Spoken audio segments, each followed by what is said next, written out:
안녕하세요. 이시우TV의 이시우입니다.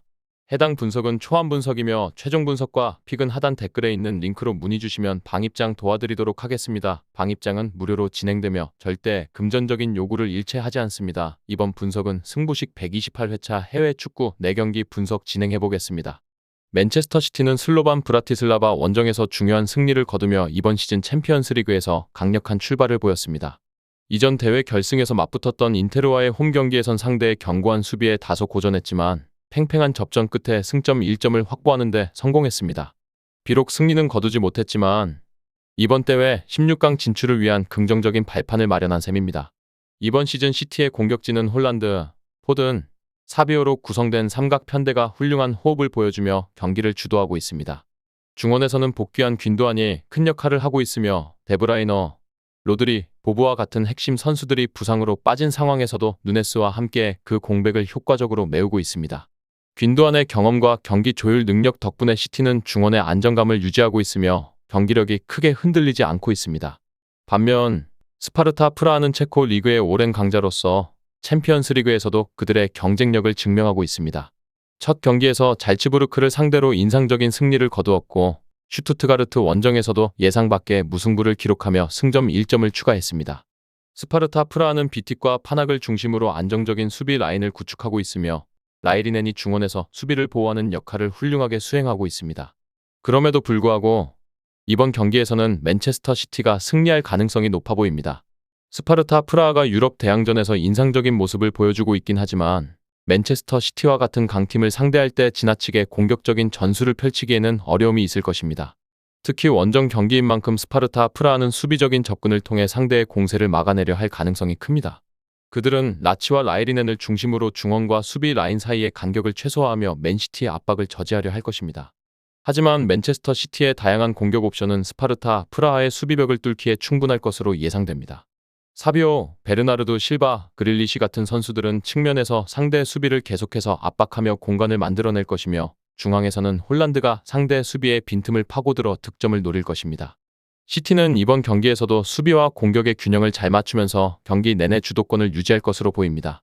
스파르타 프라하는 중원에서 방어적인 자세로 맞서겠지만 시티의 끊임없는 압박과 다채로운 공격 옵션을 막아내기는 어려울 것으로 예상됩니다. 따라서 맨체스터 시티가 승리를 가져가며 챔피언스 리그 여정을 순조롭게 이어갈 가능성이 큽니다. 라이프치히는 최근 3-4-2-1 포메이션을 주로 사용하며 마인츠와의 원정 경기에서 2-0 승리를 거두었습니다. 경기는 팽팽한 흐름으로 진행되었지만 라이프치히는 결정적인 찬스를 놓치지 않고 득점에 성공하면서 소중한 승점을 챙겼습니다. 이번 경기에서는 시몬스와 누사를 중심으로 속도가 믿는 역습을 통해 공격을 전개할 계획이지만 팀의 주력 공격수인 오펜다가 부상으로 출전하지 못하게 되어 세슈코가 리버풀의 수비진을 상대로 홀로 고군분투해야 할 상황입니다. 이러한 이유로 공격면에서 다소 어려움을 겪을 가능성이 있으며 화력 대결에서는 리버풀에 밀릴 우려가 큽니다. 수비에서는 클로스터만, 오르반, 루케바로 구성된 백스리가 안정적인 모습을 보여주고 있지만 중원에서 수비 밸런스가 다소 불안정해질 수 있는 상황입니다. 한편 리버풀은 4-2-3-1 포메이션을 활용하며 최근 첼시와의 경기에서 2-1로 승리했습니다. 경기 전체를 완벽히 지배하진 못했으나 공격 전개에서 높은 효율성을 보였습니다. 디아즈, 소보슬라이 그리고 살라가 공격의 핵심 역할을 맡고 있으며 흐라벤베르는 빌드업 과정에서 중요한 연결고리 역할을 해주고 있습니다. 또한 다윈 누네즈의 연계 플레이도 팀의 공격 흐름을 부드럽게 이어가는 데 중요한 요소로 작용할 것입니다. 리버풀의 수비 라인은 반 다이크와 코나테가 중심을 잡고 있으며 이들은 빠른 스피드와 뛰어난 제공권을 통해 상대 공격을 차단하는 데 강한 모습을 보이고 있습니다. 리버풀은 공수 양면에서 훌륭한 균형을 갖추고 있어 부상으로 인해 공격력이 약화된 라이프치히를 상대로 우위를 점할 가능성이 큽니다. 특히 라이프치히가 주축 공격수의 부재로 인해 공격 전개에 어려움을 겪는 반면 리버풀은 다양한 공격 자원을 활용해 상대의 수비를 무너뜨릴 가능성이 높습니다. 전반적으로 리버풀이 경기를 지배하며 승리할 것으로 예상되며 득점이 많이 나지 않는 경기 양상으로 이어질 가능성이 크므로 언더 배팅이 적합해 보입니다. 이 외에도 다른 축구 분석과 야구 분석 및 종합픽이 궁금하시다면 하단 고정 댓글 링크로 문의주세요. 바르셀로나는 4-2-3-1 포메이션을 주로 사용하며 최근 세비야와의 홈 경기에서 5-1이라는 압도적인 스코어로 승리하며 강력한 공격력을 보여주었습니다.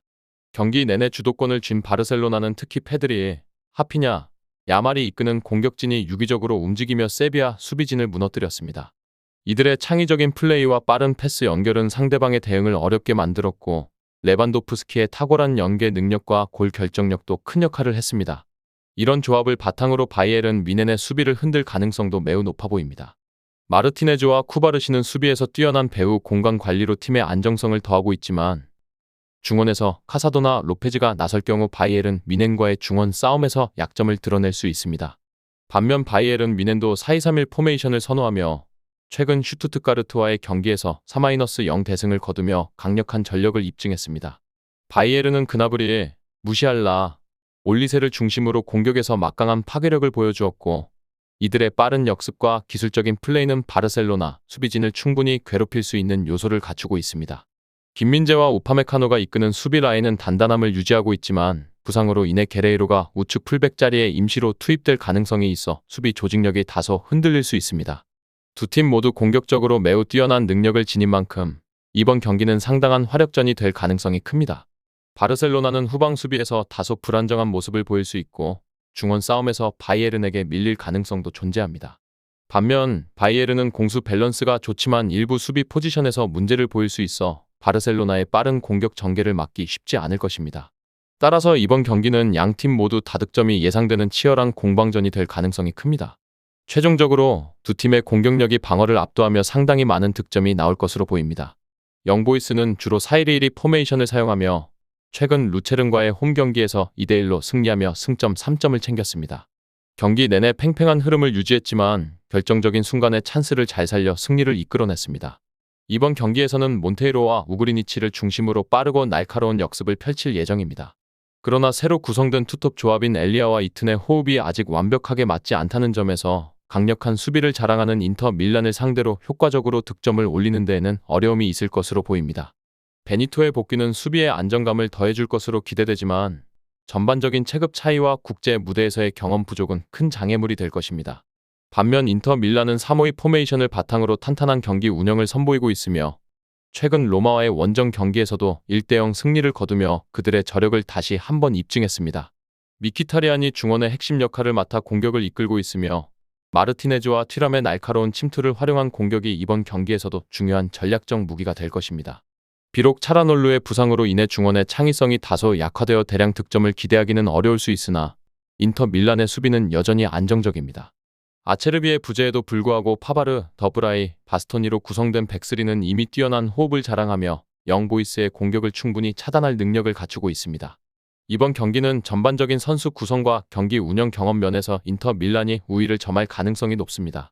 영보이스는 아직 완벽히 맞지 않은 투톱 조합과 경기 경험 부족으로 인해 공격에서 어려움을 겪을 것으로 예상되며 경기 흐름을 장악하는 데도 큰 어려움을 느낄 수 있습니다. 인터 밀란은 견고한 수비를 바탕으로 경기를 안정적으로 운영할 것이며 필요에 따라 전술적 유연성을 발휘하여 상대의 약점을 공략할 것입니다. 결과적으로 인터 밀란은 무난하게 승리를 가져갈 것으로 예상되며 경기 흐름상 득점이 많이 나올 가능성은 적어 보입니다. 이에 따라 언더가 적합할 것으로 보입니다. 끝으로 정확한 배당 변동에 따른 실시간 추적과 최종 예측은 배팅 마감 직전까지 이루어져야 합니다. 위 부분을 참고하는 배팅이 아닌 더 근시적인 결과는 배당률 흐름의 변화 및 경기 시작 전 결장자 정보에 따라 변동될 수 있습니다. 함께 배팅으로 더 효율적인 승률을 만들고자 만들어낸 채널입니다. 모든 경기를 영상에 담아내기엔 한계가 있습니다. 이외 다른 경기들의 정보와 결과 예측 및 더 많은 도움이 필요하시다면 분석방으로 언제든지 연락주세요. 최선을 다해 보이겠습니다.